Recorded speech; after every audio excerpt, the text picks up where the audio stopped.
I feel blessed. Way up, I feel blessed. Way. You're listening to Blessed on WYTV7 Christian Broadcasters Network with your host, Raquel Tolson. Blessed. It's more than just a hashtag.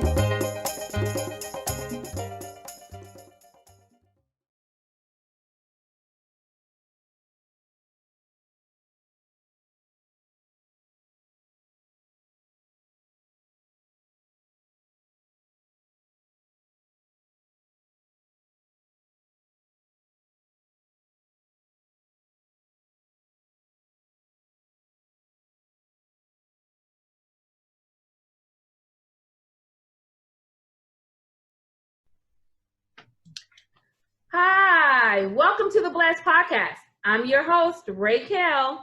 The podcast Blessed is here to help you experience being blessed that transcends more than just a hashtag. So let me add my disclaimer. I do it every week, but I think I need to do it. I'm not an evangelist. I'm not a preacher, prophet, or Bible scholar. I'm just a God-worshiping, Jesus-loving, Bible-believing, New Thought Christian who believes that God blesses us according to our faith and how we work his principles.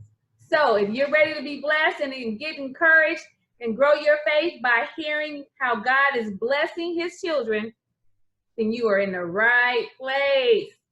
I'm broadcasting on WYTV7, Christian Broadcasters Network Incorporated.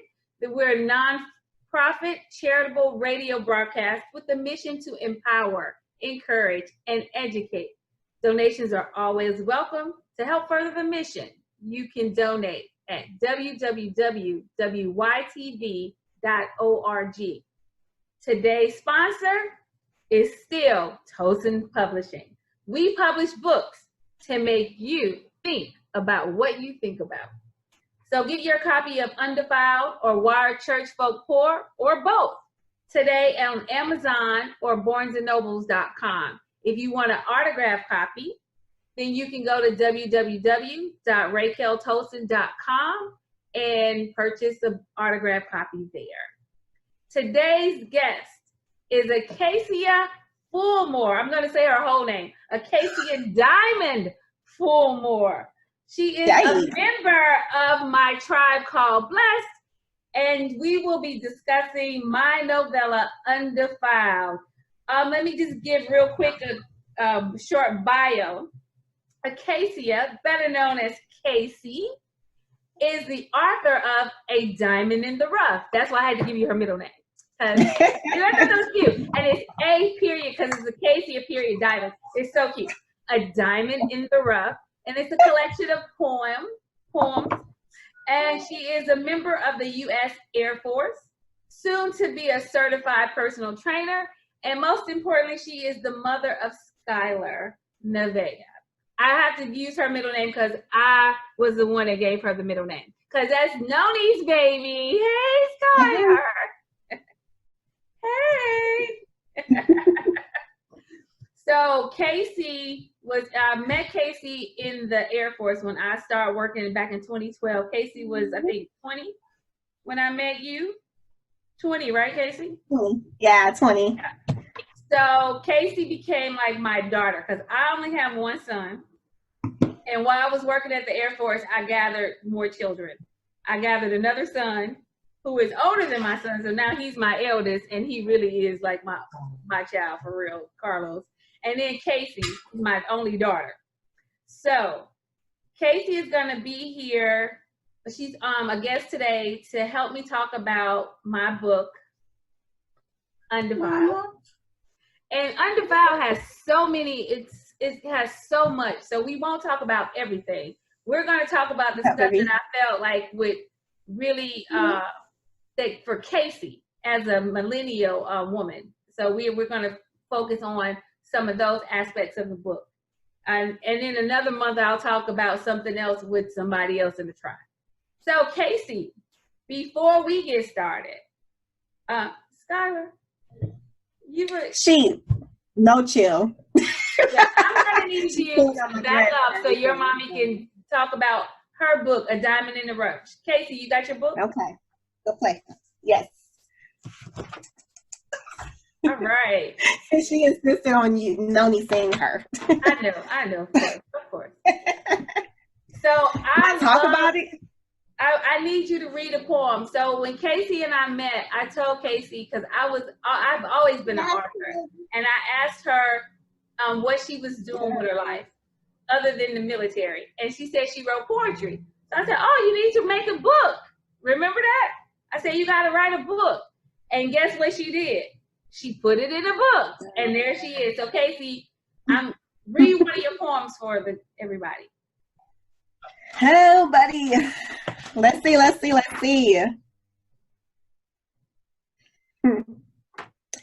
So this one is a little different, but I like it because our it was WYTV and Christian broadcasters. Yeah, I know. Okay. But this one I feel like is a good one because it was just kind of like the mind of I think I was 15 at the point in time. Okay. So it was about my dad trying to teach me a powerful lesson about preserving myself and my body and not like being played by these young men. So that's why I want to pick this one. Okay.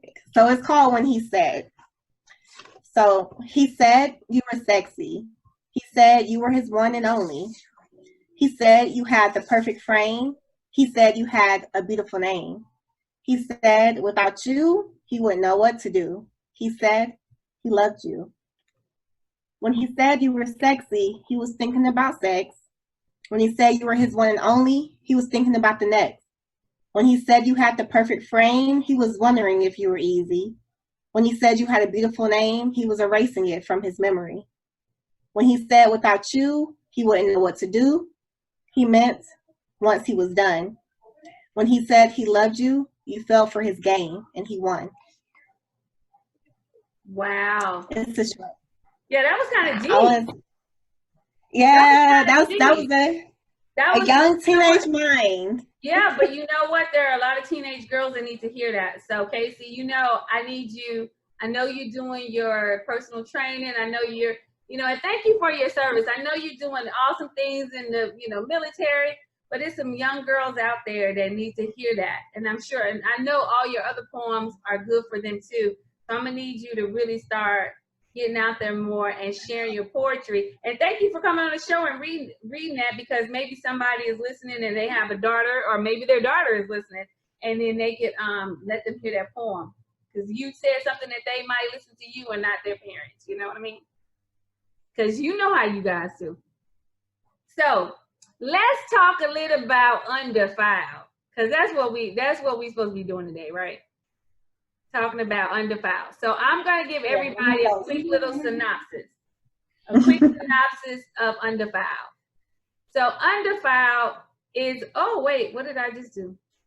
I think I lost you, because I'm trying to get my full thing. Okay, so Undefiled. Let me get it right. It's an inspirational romance that deals with forgiveness, love, acceptance, and intimacy. So you have Liz, our heroine. She wants to be married, but she chose a man just like her father, who lied, cheated, and then eventually left his family. After a year of hoping her ex-boyfriend and father of her son would come back, Liz finds out that he's engaged to be married to somebody else. So her desire for love and marriage intensified, and she realized she was ready to move on with her life. Now, the hero of the movie, you see I say movie because of course Undefiled in my head is a movie, not just a book. He's a successful man living his dream life. He's content in being married to only his job. He's a fashion photographer, and he keeps beautiful models in his bed, but none of them have reached his heart. His matchmaking mother would, is trying to get him married, and she's constantly trying to matchmake him with women in the church. Now, Anthony and Liz are thrown together when his mother gets ill.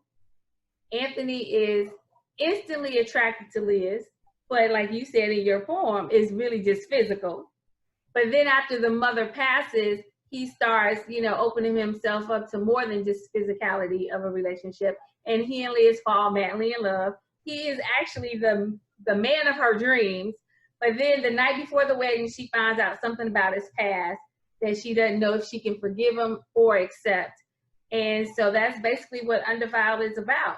And I know you have a couple of questions, so I'm gonna let you ask a few of your questions first, and then we'll get into the discussion that I wanted to have about Undefiled. Well, my first question is, what made you choose the name Undefiled for this book? Right, because most people are like, what does that mean, right? But undefiled is a term from the Bible. So in the Bible, it says that the marriage bed is undefiled. And what that means to me is that when a husband and a wife, what they do in their bedroom between them, the two of them, not inviting everybody in, but between the two of them is undefiled, which means it's not dirty. God doesn't look at it like, oh, how could you do that? Because in churches, sometimes I actually went to a church and we had a marriage and singles conference. They would start talking about, stuff, the bedroom stuff. And it was really interesting because they were kind of making it seem like some things are dirty. And then me and my friends were like, but that's not biblical. But between a husband and wife, it's not dirty what y'all do. Like whatever y'all choose to use and, to help intensify your love making or whatever, it's not dirty. So we were like, I don't know. So that's where I came up with the title Undefiled. And then in the book, there is at the very end, but I don't want to give it away. They do kind of talk about that a lot more. And at her bridal shower, really, we talk about the pastor's wife talks about being, the bedroom undefiled, the marriage bed undefiled. Yeah, so that's where the title came from. See, I want to start talking about the book, but can't be giving too much information. Because the people still have to read the book. I'm trying to get the people to read the book. But when the movie come out, then the movie come out. But so we're gonna save it if they don't want to read it, then they'll just have to see when the movie come out. Fair enough. Right. Well, everyone don't know you like I know you, but I definitely in reading this book find a lot of similarities between you and Liz. So my question is, did you base this character or this story off of your life in some way? Quick answer, no. It's a real Well, but there are a lot of similarities. So when I write, and because you are a writer, you don't just write poetry, you write other stories too. Yeah. When you write, a lot of times with your characters, you give them characteristics of yourself or people Like if I meet somebody in the street and they got a little quirk or whatever, I kind of write it down in my head. Sometimes I actually write it down and I remember that little quirk so I can give it to a character later. So okay. Liz has a lot has a lot of similarities to me because I write what I know too. And having this child and just wanting to be married. And then because I wasn't waiting for my son's father though to come back. No. And I haven't met the man of my dreams yet. So so maybe it was like I haven't met him yet. Oh, you say okay. Okay, yeah. So it's kind of maybe that was my dream life that me when my son was younger. That's what I wish would happen to me. Met the man of my dreams. So. Well, if it wasn't based off of your life, then what inspired you to write Undefiled? Okay, so I guess I'll have to tell a little bit more because it is like that's what we're supposed to be talking about, right? I don't think you know it. That's why I'm like, why she asked me that? Okay, so when I was in New York, it was a while ago. My cousin and I were having a conversation, right? And a guy that I was dating this professional basketball player. I will not mention his name, but I was dating him off and on. And my cousin was like, "Oh, I heard something about him. I heard a rumor." And I was like, "Well, I don't know about that rumor." And so we had this conversation. So once you read the book, you'll understand what I'm talking about. I can't say it all because it would give away all the juicy parts of the book. But so it's loosely based on the fact that I said if that was true about the guy that I was dating, it wouldn't matter to me, because I would still want to be with him because he was like my dream man. It didn't work out though. See, it didn't work out. But he was my dream man. I still don't even know if the rumor was true. It was just a rumor, and that just kind of brought up the whole what if scenarios, and then Anthony's character just like kind of came alive. So it's really interesting. I know what you're talking about. Anybody else want to know what you're talking about, they need to read the book. They have to read the book, and they can go get the book on Amazon.com or BarnesandNoble.com because it's really juicy. Did you like it a lot? Yes.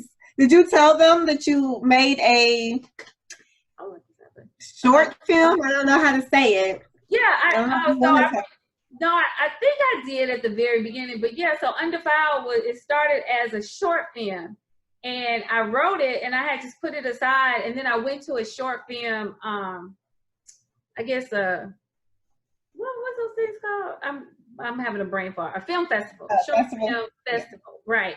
And I was looking at the films. I was like, I wrote something that was just as good as that. And then I brought it out. I brought the script to work, and you guys read it. And Raymond Ball, he read it, and he was like, "Ray, this is really good." He's like, "We need to film this." And I was like, "It's not like it's that easy." He was like, "How much is it gonna cost?" And I was like, I just threw out $10,000. I don't know. He's like, "Well, I got 5 on it." I was like, "What?" He was like, "Yeah, let's do this. Let's do that." So now he's my partner. So as soon as we do the film, it'll be us doing it. And both of our names are Ray, so it's our Ray production. And we'll both be doing that together. Like it's been a minute, but he ready to go with the film too. But that's what happened with that. And then at the film festivals, the people were like, "Oh my goodness, this is so good." I was sitting next to this one guy, and he said, "That was the best short film I've ever watched." He was like, "Oh my gosh." And so with that, I was like, okay, so this is something that the people do want to see. And then I talked to some people, and they said they just wanted to know the backstory. So I figured, let me go all the way back and let that be the end of the story, because it is that good. So yeah, so that's what we did. But I wanted to talk to you a little bit about this whole, Liz, about how Liz, had a baby by a man, and she felt like that was supposed to be her husband. Now, you want me to talk about that? See, now, but here's the thing. But we both in the same situation. I'm just a almost 50-year-old woman doing it, and you are under 30. You see what I'm saying? You were where I was, and and Liz is probably like her age is right between us. But we all do that. We women, we have a baby by somebody, and we think that that's supposed to be the man that we marry. So in my case, I fought it and did it, and was like, why did I do it? But hey, I guess a part of it was I already had a child out of wedlock. So I felt like it was kind of my duty to make it work with her father. So I definitely know that I forced it because I let a lot of things go by that were red flags to not go into a marriage with him. But I thought that was the godly thing to do, was keep my family together and expand and deal with all the BS and forgive. And I kept dealing with. And long story short, he left me. That was all of the stuff that I dealt with for the sake of keeping our family together and keeping my daughter's mother and father in the same household. And he left because I got tired of it. Right. And this is what happened in the Undefiled. And it's so when I didn't know you when when I wrote this, that hadn't happened to you yet.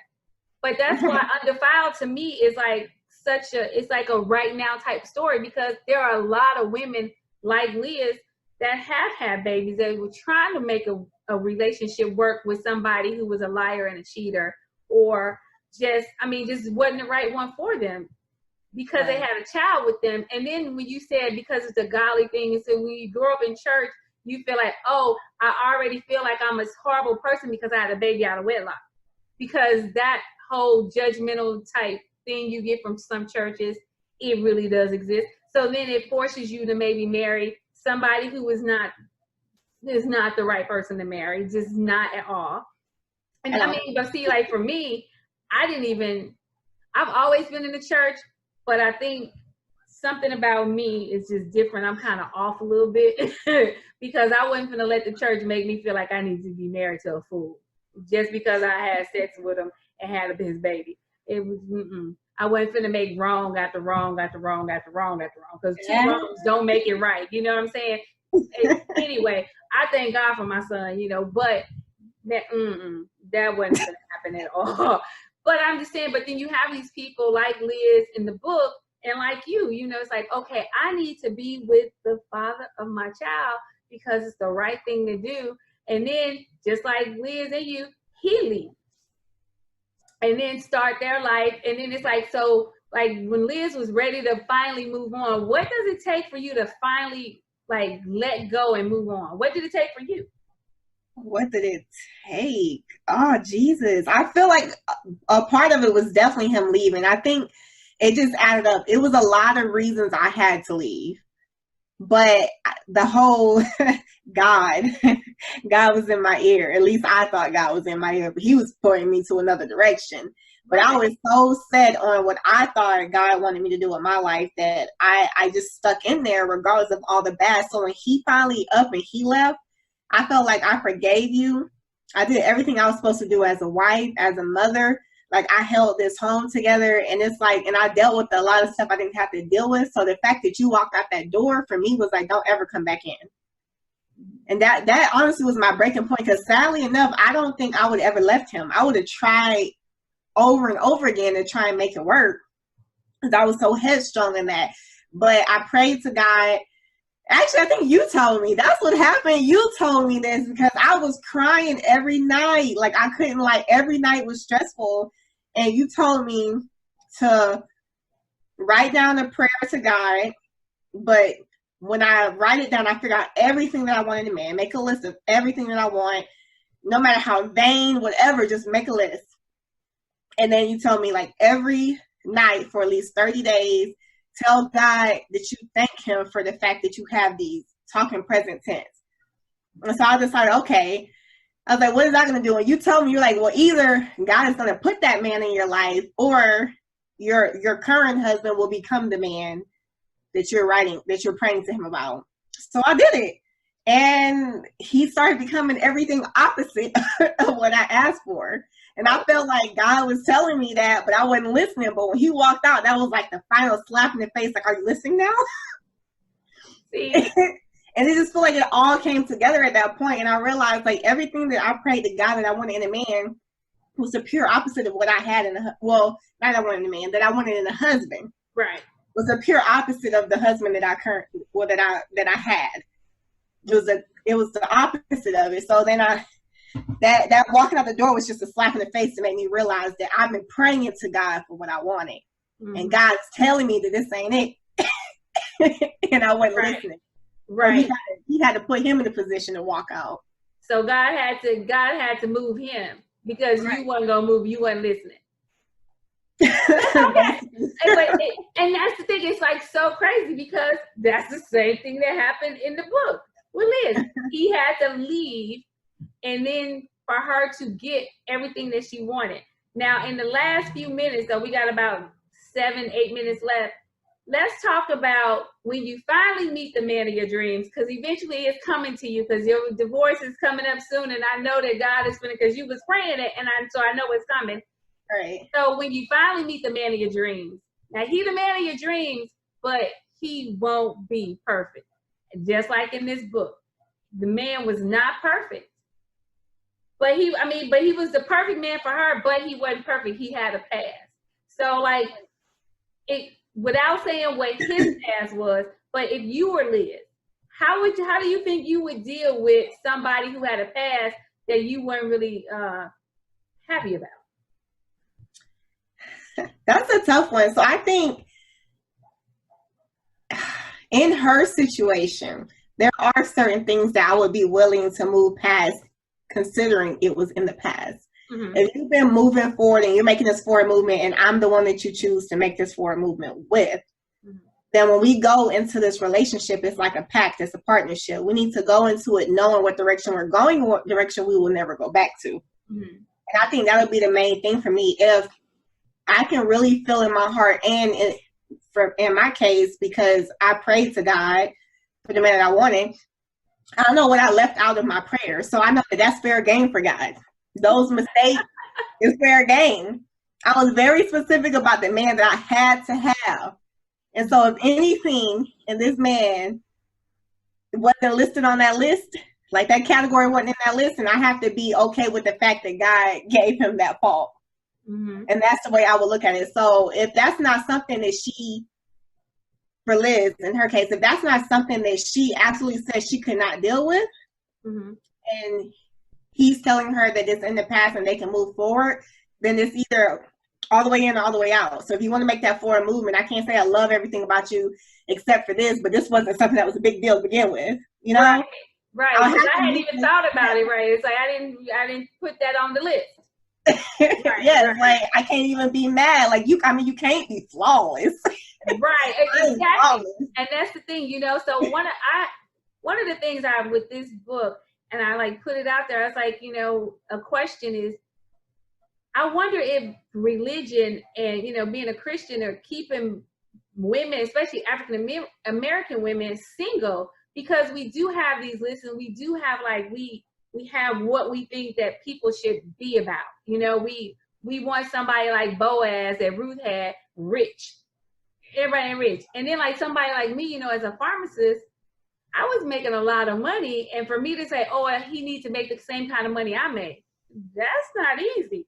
And then now I'm still not married. I want to be married. I'm about to turn 50. I don't look 50. So of course, the man I might attract might be 40. You know what I'm saying? Outlook. He might be 35. Is he 21? No. My child said he can't be his age or his brother's age. And Carlos is like 32, so 30. So he's like, he got to be older than them. But I'm just saying, but even 40 years, that's like 10 years different if we have a decade between us. So, I mean, like, even those kind of things, like, he may be perfect for me, but there's some things that he's not going to be perfect. And so, and with Undefiled, I think that's what this book brings out, too. And I think we are really, this time is really going by of yeah, I'm like, why is it already 30 minutes? I know. And I'm just like, the time is, like, moving so fast. And this is why I said I'm going to have to talk about Undefiled, because we just talked about Liz. We didn't even talk about, you know, the matchmaking mother or some of the other stuff that you know, Undefiled kind of talk about. Part two. We need a part two. Undefiled probably need a part 2 and a part 3, but I really appreciate you for coming on and discussing that part, because I think that really is important for women to, like, stop holding on to something that's not right. And then don't get into marriages just because you got a child with a person, or just because you know, it looked like right. God is telling you, God, you said it. God will speak to you. And he let you know, no, walk away, get out. And then, you know, at least you were smart enough when he left out, you was like, okay, good, I'm done. You got young women that is like, when in the book, Liz, he walked out and Liz still there waiting for him to come back. Well, why are you waiting for?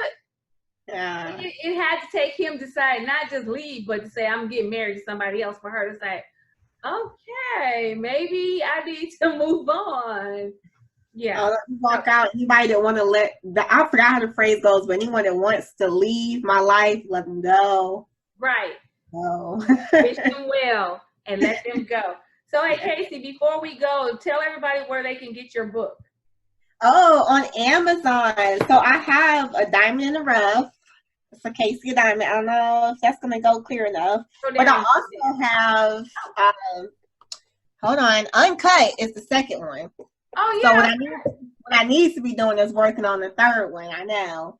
So this is Uncut. But yeah, if you look at Akaycia Diamond, Akaycia Diamond on Amazon, you will find both of these on there. Right, and I hope to see you going out and doing some poetry and talking to some young girls and being a mentor, because you really have been through some stuff.